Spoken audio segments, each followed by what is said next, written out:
Hey Raj. For the listeners that are going to join in on this one, this is a completely impromptu continuation of a conversation I was having with Arash. So we're just going to kind of pick up where we're going on the growth mindset, completely winged. There's no prep involved. Arash, let's like continue that conversation around the 10-80-10 and then the market landscape right now, and then everything regarding kind of like the mindset that we are talking about. I'm figuring that it's pretty good to touch on everything like very transparently. So Yeah, absolutely. And this feels like, like a WTF podcast, where conversation have been happening and be like, I better press record because there's some really good stuff that we're talking about. But yeah, I mean, we were talking about the sort of the 10-80-10 sort of model of running an agency. And I think, you know, for context, when we were thinking around what's the best use of our biggest asset, which would be time, in managing projects, sometimes the realization that you can't be doing everything, even as a solopreneur, agency founder, your strength may not be in the actual build or the execution. Maybe your strength is really elsewhere. And you and I talked about how, maybe your strength and my strength are better placed with strategy or other parts of the actual system. And so the 10-80-10, really what it does is that it bookends the entire process, where in my specific case, what I do is I spend the first 10% of any project, like I'm involved in it. So I meet the client, I talk through the strategy, we talk through the tech stack, we talk about the execution, the outcome, the customer journey. We sort of do all the strategic elements of the actual system built, and I'm involved in all elements of that. But then when it comes down to, building the table, integrating the tools, executing the system, really every other part, like the heavy lifting piece, I I outsource it. I have a couple of pretty brilliant go-to-market engineers who are really, really good technically. They understand these systems. They understand how to do it. What they may be lacking is direction or the why or what's the outcome we're trying to achieve. They don't have that vision. And so that's where I come in and I'm able to really provide, the direction, the guidelines, what we're trying to achieve. And I really let them run it. And that's the 80% piece. That's the heavy lifting. And then before we actually present this to the client, before we go live with anything, the tail end of that project, that last 10%, that's where I come back in. And I come back in and I just make sure that, the I's are dotted, the T's are crossed, that, what we have built is exactly, to the liking and to what has been discussed, whether at the beginning of this process or throughout different conversation that I would have had with the client before it ever gets presented to the client. And so from the client's perception, perspective, I'm involved the entire way. From my own perspective, I'm only involved 20% of the entire process. And so it does a number of things. One, it really allows me to make sure that what is being decided with the client is what's being delivered at the end. Two, it gives me the ability of 5Xing myself. Now, I could take on 5 clients at the same time because I'm not spending 80% of the time building, and I'm able to spend 100% of my time, in those sort of 20% of the projects, which helps me increase my revenue 5X. So do you think there's a really big problem with the hiring then? It's like I feel like okay, so just a background on like for everybody that could be listening or watching. Arash and I met each other at a boot camp. Actually, I think you're a coach or you're a mentor or you went through the boot camp. I'm a mentor. So is the issue like training the people? Because like a lot of the teams that I work with, I mean, I Yeah. can't speak for you, Yeah. is that they come from the market, and the market. We were just talking about this, right? It's like Yeah. the market is here, and Yeah. like it's Q4, it's 2025. Like very personally, like I'm having a trouble positioning, and I think like that's what prompted us to go and record this is Yeah. the market is here. Like Melody and I were talking about like the capabilities of AI, the capabilities of like the go-to market engineer, whatever the role, whatever the tool is, right? Yeah. Whatever. The tool capabilities are like all the way up in the ceiling, right? They're like cutting edge, everything like this. Our capabilities are not so much trailing behind that. I mean, Hmm. of course, like we're not like Google developers or anything like this. Like I think I'm pretty technical. I think you're pretty brilliant as well. But like sales, like being unique about like understanding the tool, like being tool agnostic, understanding the strategy to connect the different tools in the market, keeping an eye on the market, Yeah. positioning that is very difficult. And like you just said something to me, so I let you pick up that conversation. Um, this is like the teams that are gonna about to hire and the ones that I'm having conversations with now are saying, "Oh, we saw a LinkedIn agency. They're doing this. We saw, the tool list of the top 50 best GTM tools. I'm not going to name who, but like there's a ton of agencies out there like I wonder who you're paying. talking about. Now, who are you talking about? Like I'm not going to name anybody, but like great on you. You guys paid a PR specialist. Great on you. Sure. You guys paid a graphic designer. I want to hire one too, but because it's working clearly. But like I feel like all of this is just fluff, and I think it's not like the things that you see online are not what they need. It's what people want to buy. It's Yeah. like this, and I think this is a huge problem. Is like we're presenting wrong. So let me unravel what you just said a little bit across a few different things. So I have a huge pet peeve right now with this sort of concentration around let me showcase my tool as my sales strategy, as my marketing strategy, as my communication strategy. Because I'll tell you, who cares about your tool? And I love, if anybody has heard me or knows me, I love using plumbers as an analogy because I think everybody understands, plumbers. Nobody ever hires a plumber because of how shiny his plunger is or how amazing his wrench is. Nobody. We only hire plumbers for the outcome that we wish them to deliver for us. Like, my toilet doesn't flush. The outcome I want is for my toilet to flush.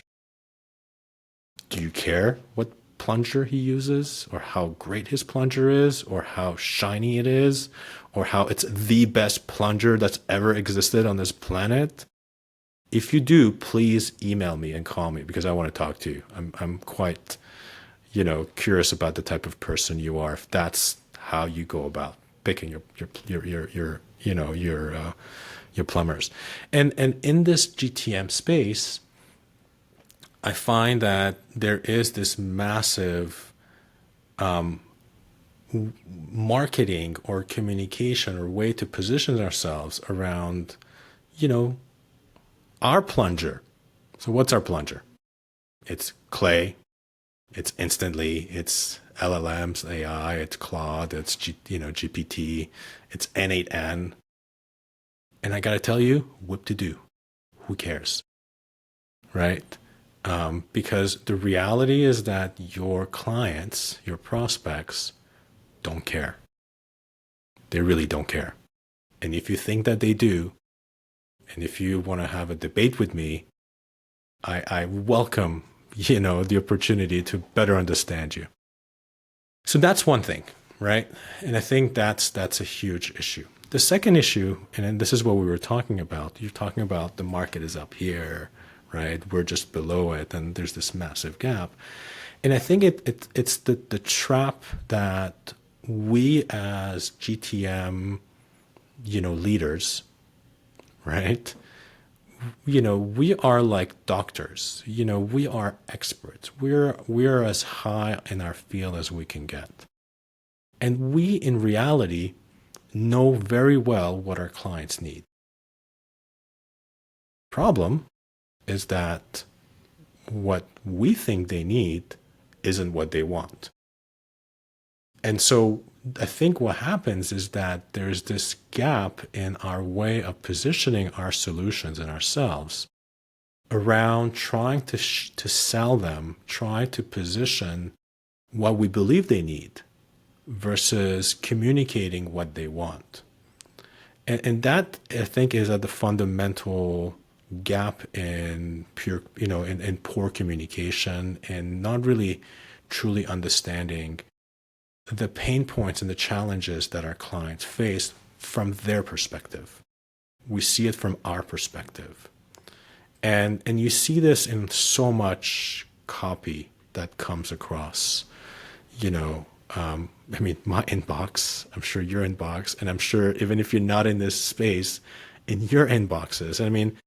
And here's where I have a huge pet peeve as well. And listen, I say pet peeve, but it's like, I love it because when there are lots of people who are terrible at something and you are the opposite of that, it does give you a competitive advantage. It does make you stand out, in a sea of white sheep being the black sheep.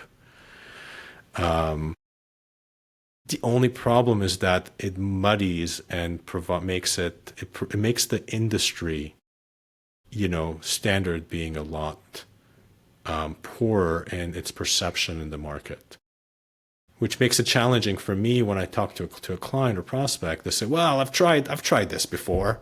We've used digital marketing. We've used lead gen services. It doesn't work."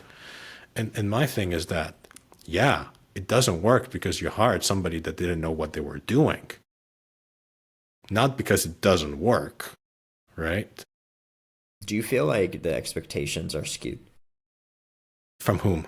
Whose Both expectations? parties. Do you think that there's a giant gap between, I know that you serve the same clients in a similar way that I do. And, Yeah. and for listeners, that's usually like B2B SaaS companies or... Well, I don't actually touch SaaS, right? I touch the SaaS companies. Yeah, I know. That's why this works really well is like, we have so many overlap, but so many also, we're not competing for the same people ever. I don't like and I feel like that's also a nice point here is that I feel like this whole go-to-market engineering bubble is a bubble, and I feel like everybody knows of everyone else. But I was talking with another not everybody, but like everybody worth knowing. We know. The main people, yeah, the main, absolutely. The top maybe 20 agencies or sure, yeah, operators. Absolutely. It's a small world. Like how many conversations have we had, right? Like privately, right? And I think from what I'm seeing is that there's a giant misunderstanding between buyers and sellers and the market. And I think like the bubble, the layer of the market that I'm sitting in and that I see every day and that I stress over is LinkedIn. Sure. And like, unfortunately, LinkedIn is the only social media platform that I feel comfortable making money on and that actually consistently brings leads. You don't want to do TikTok? Yeah, no, I don't want to do TikTok. I don't want to do the other one with the feet. Not a fan. But like, I think B2B buyers hang out on LinkedIn and B2B buyers buy with emotion and they validate layer with rationale. So Always. How do we get them happy enough to believe in you and get you on a call? And this was these are issues that come up, Oh, I saw this. I saw one of your LinkedIn posts. Awesome post. Which one did you see? Like, let's do a discovery on that. Like, I had a discovery this morning at 10 a.m. Hey, I saw you come in LinkedIn. Whatever, whatever. French guy. What post did you see? I don't remember. Tell me what you're capable of doing and I'll see if you align with what I need. Yeah. Well, that doesn't really work for me because I build everything custom for you, dude. I don't want to put you in a box, but I think that this is a very typical buyer scenario now. It's like they don't know what to look for and it's okay to look, but have an idea of what problems you have before. Yeah. you know, You know, yes to yes all and that you no. said. I mean, yes, exactly. Yes and no to what you said. So, I think fundamentally, and this comes back to just fundamental communication. And I think, and that's the thing I think a lot of people forget is sales is just a communication skill. That's all it is. Fundamentally, one of the biggest thing that's lacking in human communications today is the lack of willingness to understand. We typically speak for the purpose of responding, or we listen, I should say, with the intent of responding, not with the intent of understanding.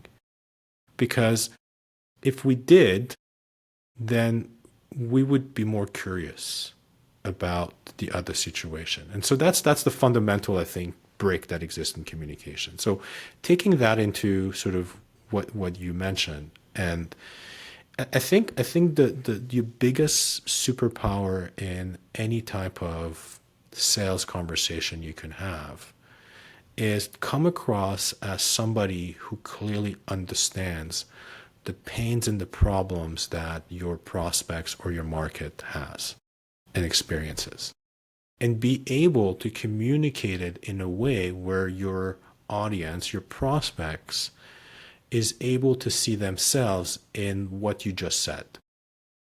Even more powerful is if you, in addition to relaying that ability to make them feel heard, which is probably one of the thing as a human beings we seek the most in communication, is the desire of feeling being heard. And if you could layer that, sprinkle an element of education that allows your prospects to all of a sudden have an awareness of something they didn't know that's costing them, that is just pure magic. I think you're reminding me of a book. Um, I had to look up who it was because I've read the book so long ago. It's called Gap Selling by Yeah, Keenan. yeah, I love gap Um, selling. this is a methodology I learned a long time ago. It's like find the problem, build the solution, find the problem, educate along the path. And this is, in an essence, gap selling, um, in my opinion. Yeah, no, of course, because here's the reality. And this is again comes back to the fundamental problem with communication, is that, and I'm going to be blunt here, Do it. nobody gives a shit about you. Nobody cares about all the wonderful clients you've worked with. Nobody cares about all the awards you've won. Nobody cares about the solution that you can provide at the beginning of the interaction. They do, eventually, not in the first outreach that you do to anybody. You know what most people care about? Themselves. Their own fucking problem. Excuse my French. Right? That's the only problem people care about, is I have a problem. Now, here's the thing. Sometimes people don't realize they have a problem because they're stuck in this fallacy that we've created as human being called status quo. There's no such thing as status quo, right? So there's two listeners probably in this. There's the people that want to do what we do, Yeah, and then there's the people that are actually doing what we're doing, and maybe yeah, the third listener of possibly prospects that want to hire us, hopefully. I think that is I think that's a lesson, though. I think like we talked about this, I think 3 or 4 times, is that it all like businesses, like when you're pitching a solution, when you're doing sales, like we're both good at it, but it always comes down to one of three things. It's revenue, cost, and time, absolutely. right? Like, and like my time as an operations guy, it was like I usually save people time, but now I've switched over into doing saving time, but also making more money. So that's revenue, right? And it's like if I can save you money along the way, it's like holy crap, trifecta. So the issue is, and I said this in a boot camp session in office hours, was again, nobody cares about what you do or how you do it, but having the conversation with somebody that's self-aware is a completely different conversation with talking to somebody that doesn't know what's going on. I tend to not take the calls. If you're not problem aware, if you're not curious of the problems or how to improve this growth mindset, it becomes like even harder to sell, right? Like you're not that buyer is not in market. They're not part of the 6% that might be in market or the 3% that might be in market. So the mindset is, are you curious? Are you ambitious enough to chase revenue, save time, or optimize in between? And I think like that's the growth mindset for me, even from an individual perspective. Like, I don't know if you disagree with that, like wholeheartedly. I mean, I definitely don't disagree. I think if we're talking in a more general mindset, like general sense, what's a growth mindset from my perspective?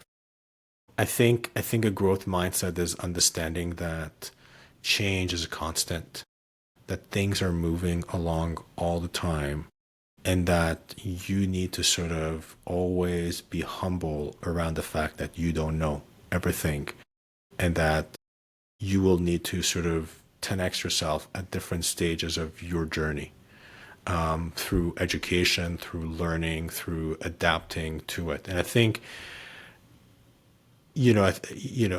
maybe I'm wrong, but I think because I subscribe to a growth mindset, and I think because you subscribe to a growth mindset, the biggest challenge that you and I ever have is to work with clients who don't subscribe to a growth mindset.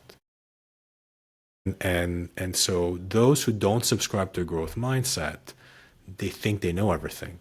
They think they have the solution. They don't need our services. They're unwilling to change. They think that what's going through this sort of incredible revenue revolution and renaissance that's happening because of technology, because of tools like AI and automation, is a fad, right? They're unwilling. I mean, these are people that are probably still buying CDs to listen to music. These are people that probably still watch television on cable.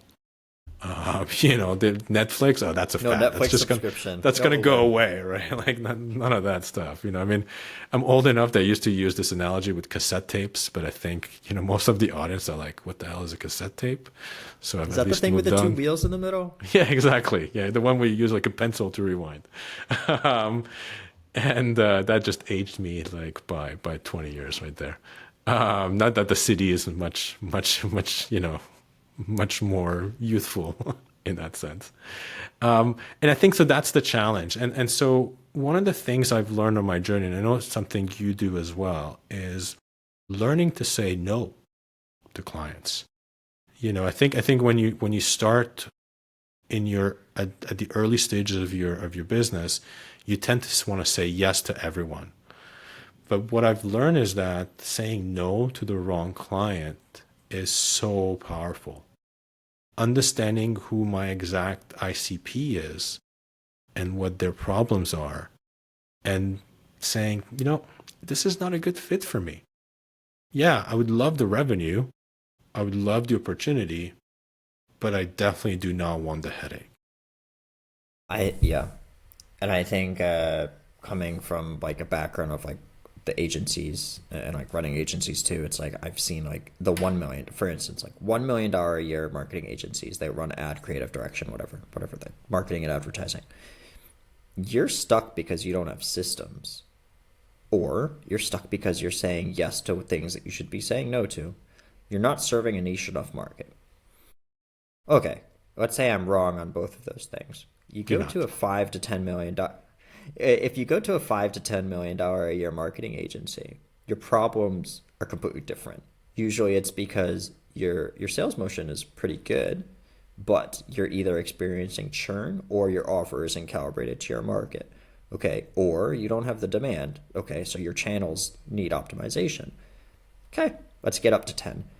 10 to 25 is a completely different jump. Absolutely. Like, and I think like that's where scale and flywheels start to happen, right?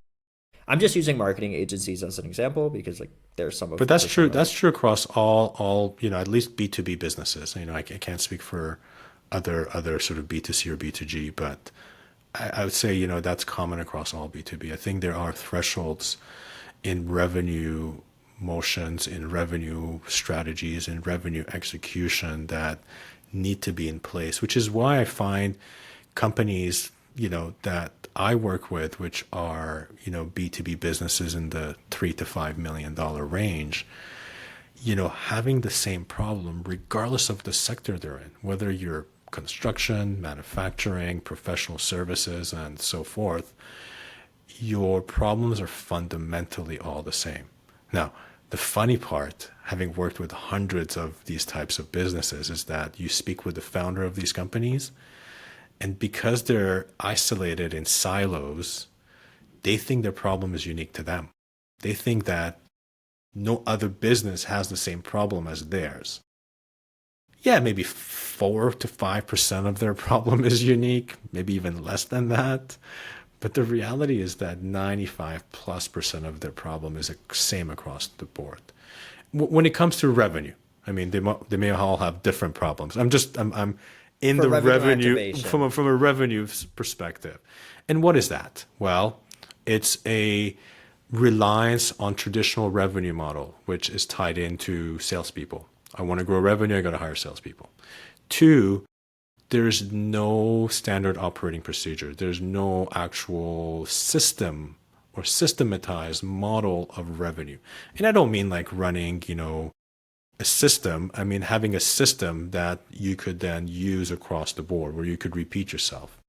Your best salesperson typically is the founder, not for any other reason that they are so passionate about their business that the prospect feels that emotional passion. That's what makes them want to work with you, which is why when they bring salespeople, it doesn't translate.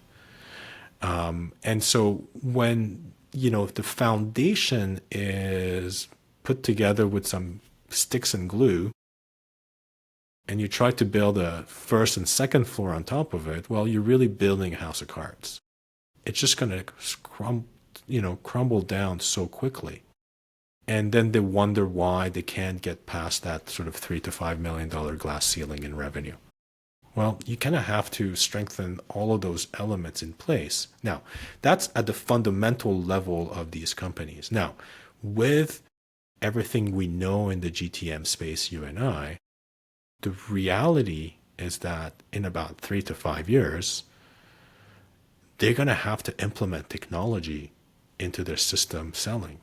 Otherwise, like I said, they're going to be as relevant as listening to music by buying CDs, or it's going to go away. Your competitors are right now implementing these approaches. They're implementing ways to leverage their revenue motion, to reduce their dependency on human capital to grow their revenue.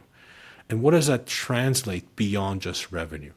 It means that business owners can now take a step back because revenue is becoming predictable, scalable.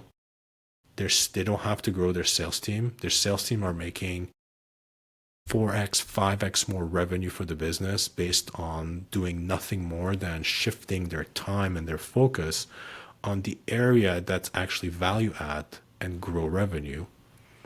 Them as a business founder now have a system. So now if they want to hire somebody, they know how to prepare them and set them up for success. Because they're growing revenue now, they're passing the $5 million threshold. They're getting into that $6 to $10 million revenue, maybe even more. And now they're attracting better talent.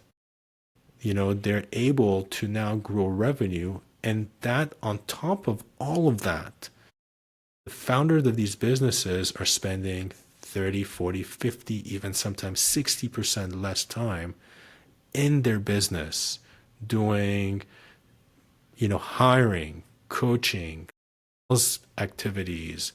They're becoming less of operators of their own business and more business owners. Now they could take a step back, think about the next 3 to 5 year long-term strategical plays.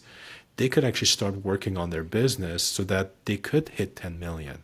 And then they could think about what do they need from an infrastructure to take them from that 10 to the $25 million, which is the next range. But without having these fundamental foundational element in place, none of that is going to ever happen for them. And that's just the reality of the landscape. And you know what? You really have about 3 to 5 years. Because if you're not being early adopters of these systems, of these approaches, the reality is your competitors are. And in 3 to 5 years, you're playing catch up. Super well said. Very podcast-like voice as well. Super great Rode microphone. I know we both got to wrap up, but I have one question left. Yeah, absolutely. And it's going to be the star of the show. Sure. If you had to give one piece of advice in less than 5 sentences to somebody in our space that's adopting go-to-market, a growth mindset, or AI, what would it be? Be curious about uncovering your prospect's problem before pitching your solution. And be hyper relevant with your communication. And be hyper relevant. Cool. All right. Well, thanks, Spencer. This was fun. It was amazing. Cool. Guys, all the listeners, thanks for tuning in to our impromptu recording. And yeah, thanks, Arash, for everything. I look forward to the next chat we have. Yes, of course.